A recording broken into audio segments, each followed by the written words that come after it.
Capítulo 12. A viagem.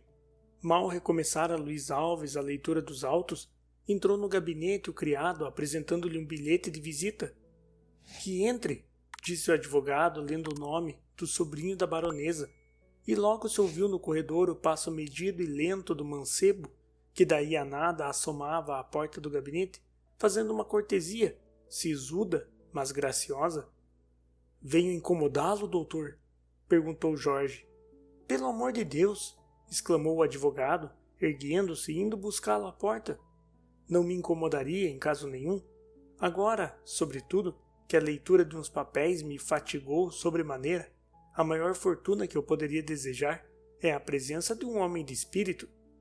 Jorge agradeceu este cumprimento um pouco enfático e retribuiu-o com outra lisonjaria, muito mais extensa e de maior alcance. Quer dizer que lhe vinha pedir alguma coisa? Efetivamente, passados os minutos de introito e desfiadas as generalidades, Jorge impertigou-se mais do que até ali estivera e desfechou esta pergunta abrupta. Sabe que venho pedir-lhe uma coisa grave? Luiz Alves inclinou-se. Grave e simples ao mesmo tempo, continuou o sobrinho da baronesa. Mas antes disso precisava saber se é tão amigo da nossa família como ela o é do senhor. De certo. O senhor é o menos assíduo, talvez, das pessoas que lá vão, apesar de vizinho. Só agora o vejo ali mais a miúdo. Entretanto, é como flor que se trai pelo aroma. Minha tia tem a seu respeito a melhor opinião do mundo. Acha-lhe uma gravidade, e eu também a sinto, e nem compreendo que um homem possa ser outra coisa. Os tais espíritos fúteis são insuportáveis, concluiu Luiz Alves, ansioso por chegar ao objeto da visita. O objeto era a viagem da baronesa. Um comendador, amigo do finado barão e fazendeiro em Cantagalo, tinha promessa da viúva, havia 2 anos, de ir lá passar algum tempo. A baronesa esquivara-se sempre a cumprir a palavra dada. Agora, porém, tal fora a insistência que se resolvera a ir. Ora, o que Jorge vinha propor era, expressões dele, uma conjuração de amigos para dissuadir a tia daquele projeto.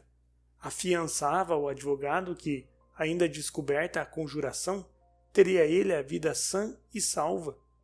Luiz Alves supôs a princípio que aquilo era um simples pretexto, mas tendo observado que a bela Guiomar não era indiferente ao rapaz, compreendeu que este tinha na conjuração proposta um interesse inteiramente pessoal.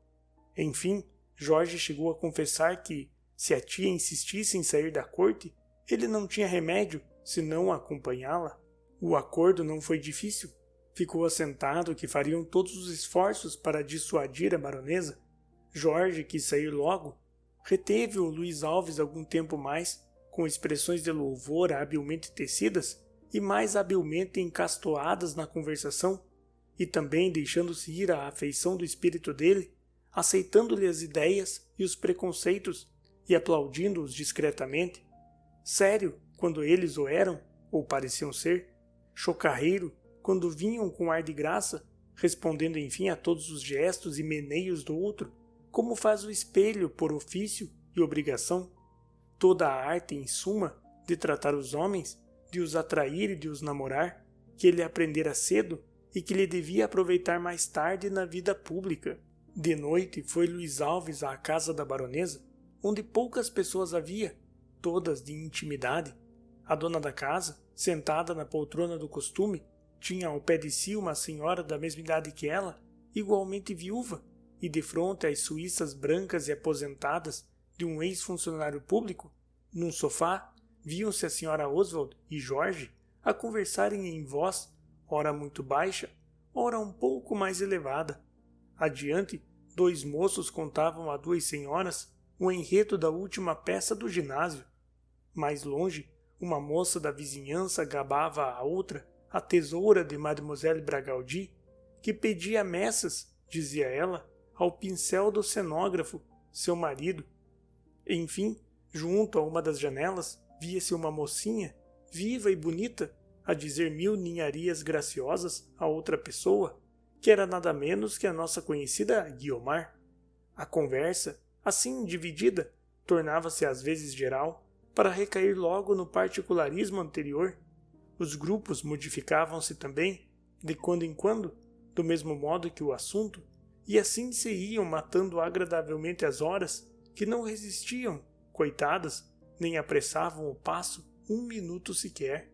Luiz Alves agregara-se ao grupo da baronesa, ao qual não tardou juntar-se Jorge.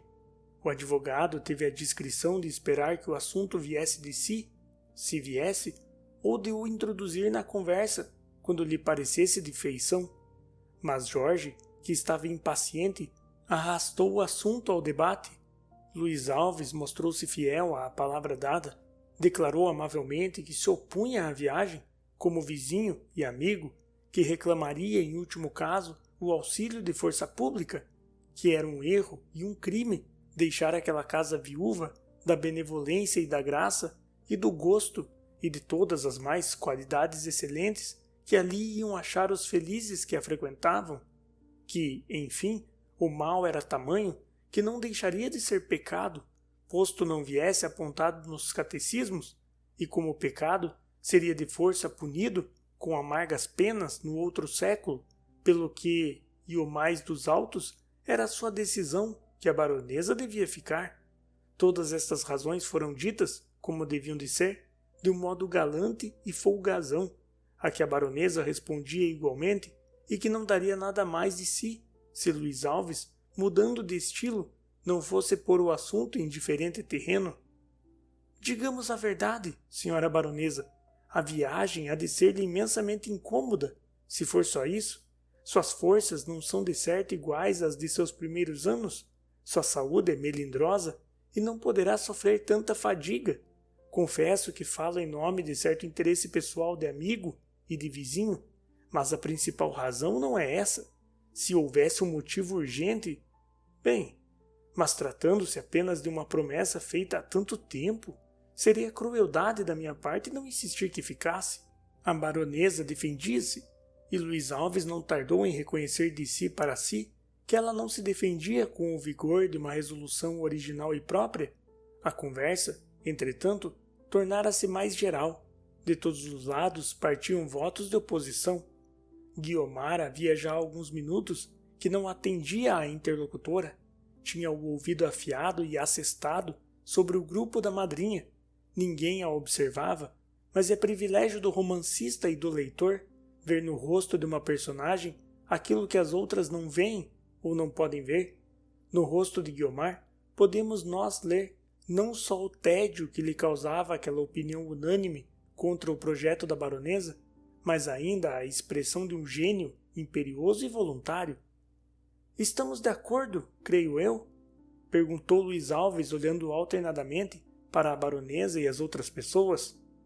Não é possível, doutor, respondia a boa senhora. De certo que não é possível, interveio Guiomar do lugar onde estava.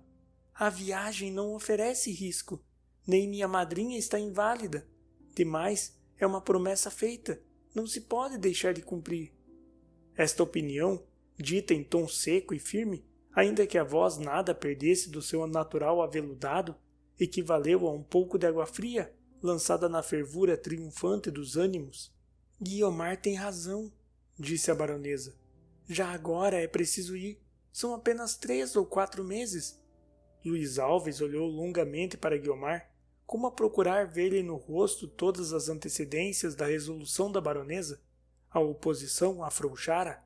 Jorge chamou em vão o advogado em seu auxílio. A resolução da tia, se alguma vez fora abalada, tornara-se outra vez firme. Guiomar, entretanto, erguera-se e chegara ao grupo da madrinha. Jorge fitou-a com uma expressão de vaidade e cobiça. Luiz Alves, que se achava de pé, recuou um pouco para deixá-la passar. Os olhos com que a contemplou não eram da cobiça nem de vaidade. A leitora, que ainda lembrará da confissão por ele mesmo feita a Estevão, suporá talvez que eram de amor. Talvez, quem sabe, amor um pouco sossegado, não louco e cego como o de Estevão, não pueril e lascivo como o de Jorge, um meio termo entre um e outro, como podia havê-lo no coração de um ambicioso. O doutor Luiz Alves defendem causas más, disse Guiomar sorrindo para ele. Não se trata de uma coisa impossível. Quanto a mim, Cantagalo só tem um inconveniente. Será menos divertido que a corte, mas o tempo passa depressa. Nesse caso, disse Jorge suspirando, eu também dispenso teatros e bailes. Sacrifico minha família. Queres ir conosco? Perguntou a baronesa alegremente. Que dúvida! Guiomar mordeu o lábio inferior com uma expressão de despeito que pôde conter e abafar sem que ninguém a percebesse. Ninguém, exceto Luiz Alves. Um sorriso tranquilo e perspicaz roçou os lábios do advogado, enquanto a moça, para esconder a impressão que lhe ficara, de novo se dirigiu à janela, onde esteve alguns momentos sozinha, meio voltada para fora e meio guardada pela sombra que ali fazia a cortina. Um rumor de passos fê-la voltar-se para dentro. Era Luiz Alves. Ah! Disse ela, fingindo-se tranquila. Agradeço-lhe não haver insistido mais nos seus conselhos. A intenção era boa, respondeu Luiz Alves em voz baixa. Mas será agora excelente? Nem tudo está perdido. Eu me incumbo de salvar o resto. Guiomar franziu a testa com o mais vivo e natural espanto, tal espanto que parecia havê-la feito esquecer outro sentimento, igualmente natural, o do despeito que lhe causaria aquela singular familiaridade. Mas o assombro dominou tudo. Guiomar sentiu que lhe lera nela a razão da insistência e o desgosto do resultado. A ruga desfez-se a pouco e pouco, mas a moça não retirou logo os olhos. Havia neles uma interrogação imperiosa que a alma não se atrevia a transmitir aos lábios. Se há nos do leitor alguma interrogação, esperemos o capítulo seguinte.